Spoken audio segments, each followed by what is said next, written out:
Okay, so what I want to talk about, and it's something that the mentors will cover as well. Everything I've learned from people in the groups and from mentors, okay?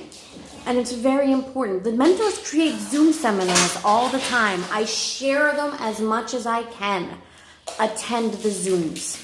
Other channels to watch will be Tired Moma from Mentor Sam. That's Tired, T-I-R-E-D, space, Moma, M-O-M-A.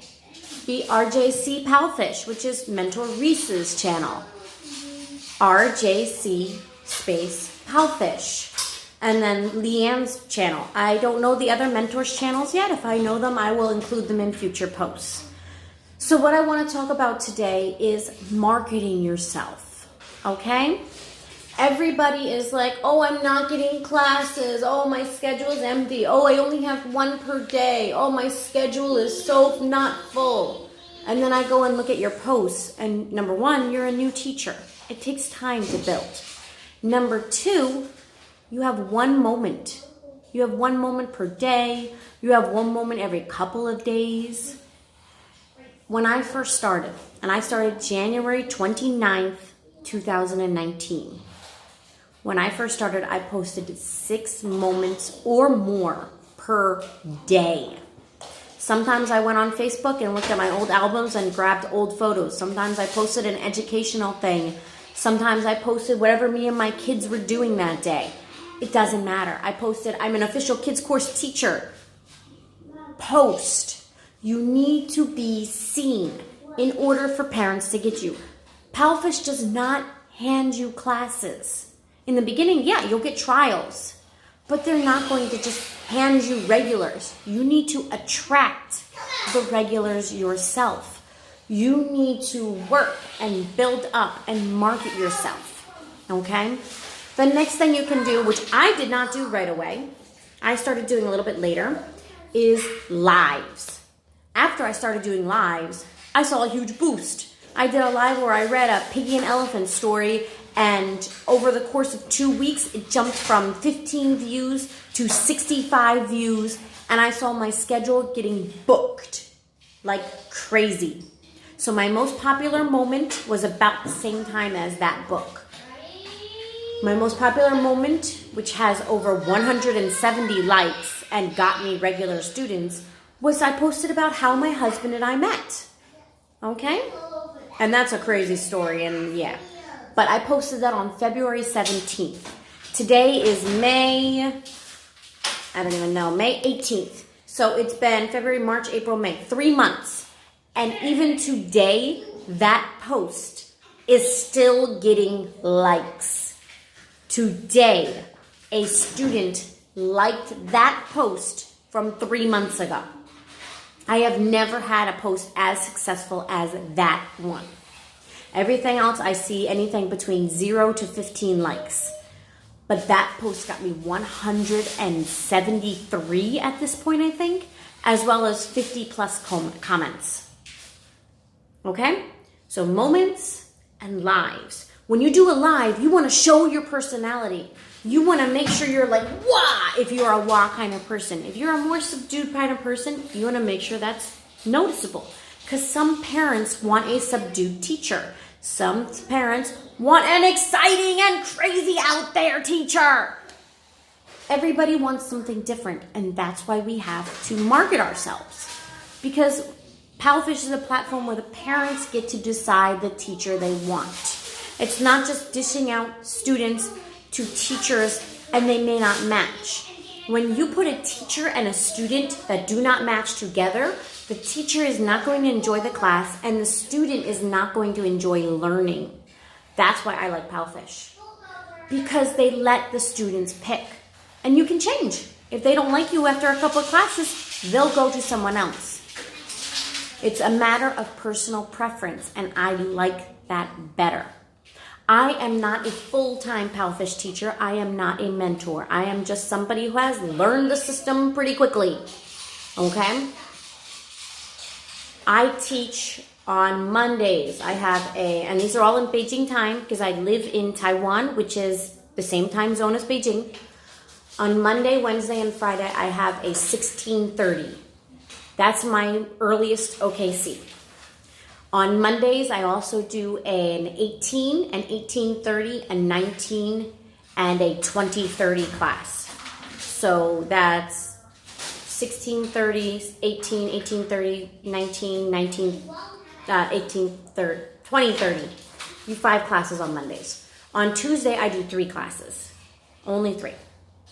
On Wednesdays, I do, again, the 16:30, and then the 19:30, 20, and 20:30. So 4 classes, and Fridays are the same as Wednesday.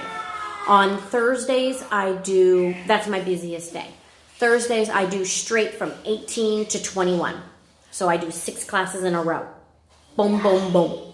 It's my busiest day.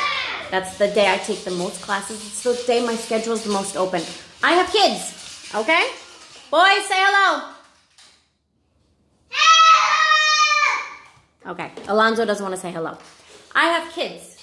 My husband works a crazy schedule. He's an engineer.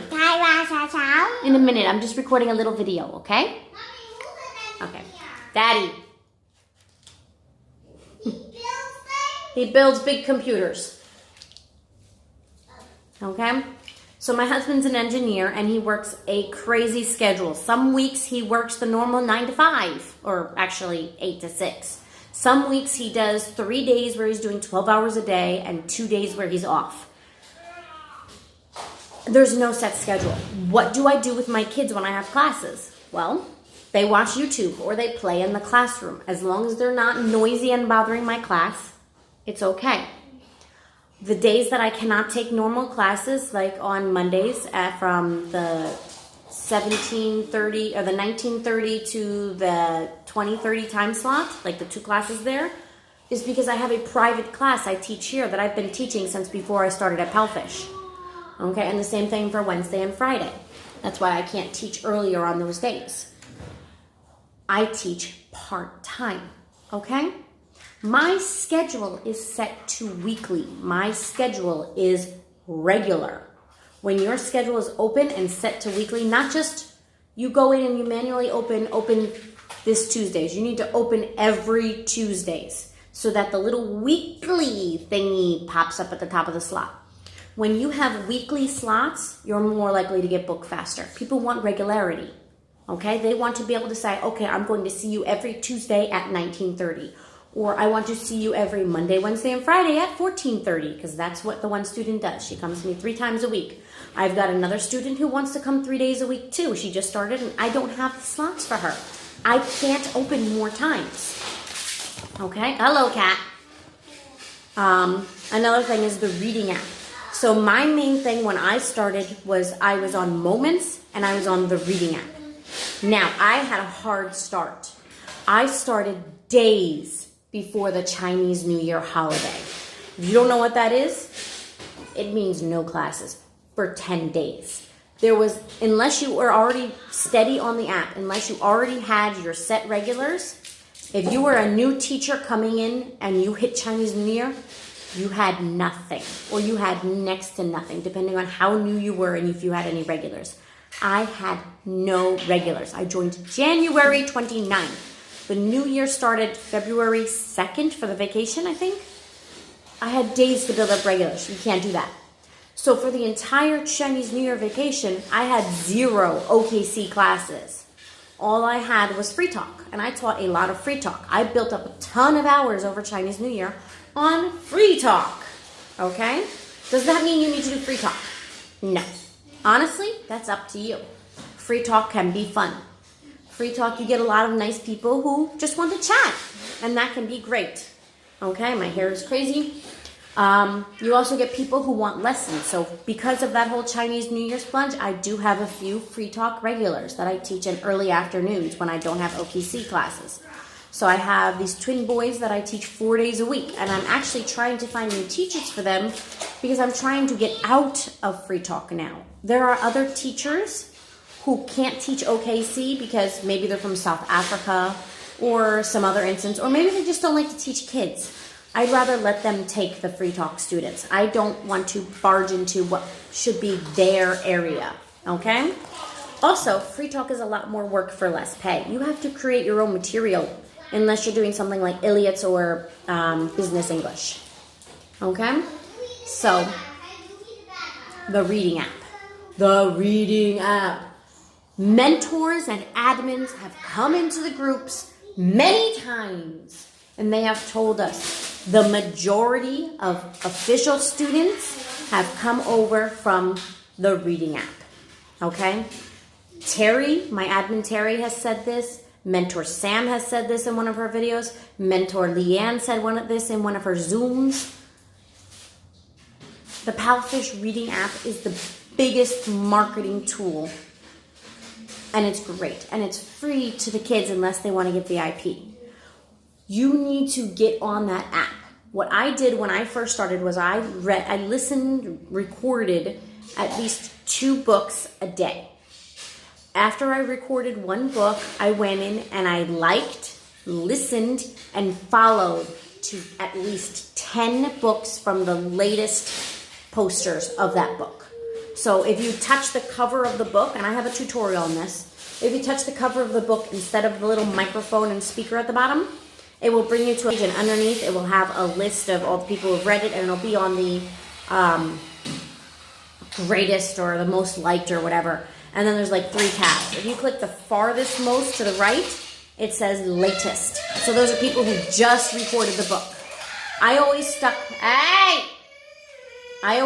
to A-level books because those are going to be kids who probably don't yet have teachers. Okay? Okay, honey. And this is why they watch YouTube when I'm in class, because Guga likes to make Didi cry. Okay. Guga and Didi are the Chinese for big brother and little brother. My kids are half Chinese. I live here. My husband is Taiwanese. So we speak Mandarin in the house.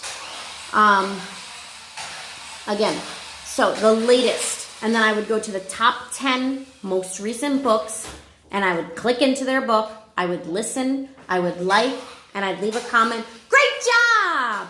And I'd follow them. Because when you click on their book, you can follow them too.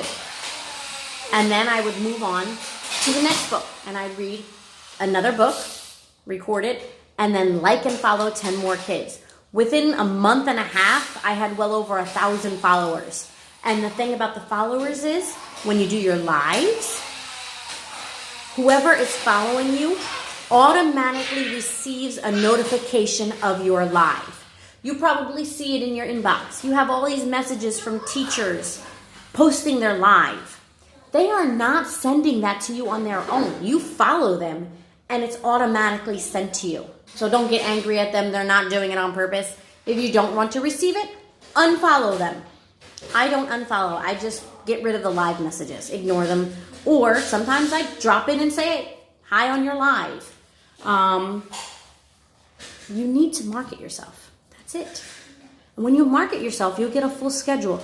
I teach all my classes every day now. I rarely have a cancellation on Monday through Friday. I don't work weekends regularly. I might schedule some Saturday morning or Sunday morning classes if I'm home and I know my husband's going to be sleeping in. Or if I know my husband is working that weekend, I will open up that weekend. So like this weekend, my husband is off. So I'm not teaching this weekend. But next weekend, my husband is working. So guess what? I've completely opened up my schedule for next weekend. And a lot of my regulars have already booked in. Not trials yet. I haven't seen any trials. The first time I opened a Sunday, I was still pretty new. And I ended up with 18 classes on a Sunday. Then since then, when I open up on Sunday, I don't get as great. But I've also got a lot of hours. I'm not being handed trials anymore like that. Unless they're personal requests. And I do get personal requests for trials still. I have head teachers coming in and say, hey, this student wants to do a trial with you. Can you open a slot for them? And if I can, I do. If I can, I got to say I'm sorry. You can say no to head teachers. You don't need to say yes. My schedule is pretty set in stone. I can't change it. I need to be able to take care of my kids. I need to teach the other classes that I already have. So I work part-time. You can go full-time with Palfish. It just takes time. Again, I joined January 29th. My schedule was regular but not full by about mid-March. And that was with the 10-day lull in February where I had nothing. I had a full schedule for my peak hours, what I wanted for those, by mid-April. I am now at 250 hours on the app, and I've been here for 4 months. And I have like 2,000 followers now, but yeah, that's the reading app. Reading app is great for getting you followers and students. You just gotta be diligent. You gotta get on it. Now, some other teachers may recommend that you message students when they follow you. I don't recommend this. You don't want to come off as pushy. You don't want to come off as annoying. And think, if you were this student and you had 1,000 teachers just suddenly messaging you just because you read a book on the reading app, would you keep reading on the reading app? I don't message unless they've booked a trial with me or a class with me. And then I send them a welcome message. I say, hey, if they're booking a trial and they've never had another trial, hey, welcome to Palfish. My name is Ms. Melissa Ann, and I will be your trial teacher this weekend. What's your name? Can you tell me how old you are? Stuff like that. If they are a regular student and they were booking a class with me, hello, thank you for booking a class with me. I can't wait to meet you. For now, can you tell me a little bit about yourself? What's your favorite color? What's your favorite TV show? Something like that. Do they answer? Sometimes. Not all the time. After the class, send another message. Thank you for joining me for today. You did great. You did this, and this. Like, you already did the feedback, but provide a little more details in the message. Send sticker charts. I have another video on how I make my sticker charts. In class, I use this to keep track. So you can see my student today, she got 7 stickers. So then after class, I use my phone and I make a virtual sticker chart and I put on some stickers from an app and then I send it to her. And they can look at it, they can print it, they can leave it there, they can ignore it, whatever. Okay? So market. You need to market yourself. If you want a schedule, if you want a full schedule, you need to get out there. You need to be posting on the app. You need to be active when you can. Some people will say you need to be active when the students are online. Personally, I was just posting random messages throughout the day. I made sure I posted 3 in the morning, 3 in the afternoon, 3 at night. So I had postings going on all day, every day. My cat is having fun. My kids are crazy. Okay. Yeah. So I'm hoping this helps. And again, if you have any questions, that box down below is perfect for it. You can find me on the app. My name on the app is the same as my name here on YouTube. Okay? And again, I am just trying to be helpful. Okay? That's it. I'm just somebody who's trying to be helpful. If I can help you, that's great. If my information does not help you, then you may need to contact your mentor to see if you can do something more. But that's basically all anybody recommends is Moments, Lives, and Reading App. Moments, Lives, and Reading App. Moments, Lives, and Reading App. That's what you do. Post as much as you can. Be as active as you can. Not only students, but head teachers see all that activity. And the head teachers can recommend teachers to students. Okay? And then there's the grapevine. I have new students coming in because last week I had my first class with a level 2 girl. And she loved it so much, she recommended her friends. So now I've got head teachers coming to me saying, hey, can you open a slot for this person? So Reese will say in his videos, the grapevine, the chain of thought, the chain of the parents talking to each other. And it's true. When you have that chain, you get even more bookings. Wow, this video is getting long. I'm going to end it now. Okay, any questions? Bye-bye. Leave them below. Send me on the app, whatever. Goodbye.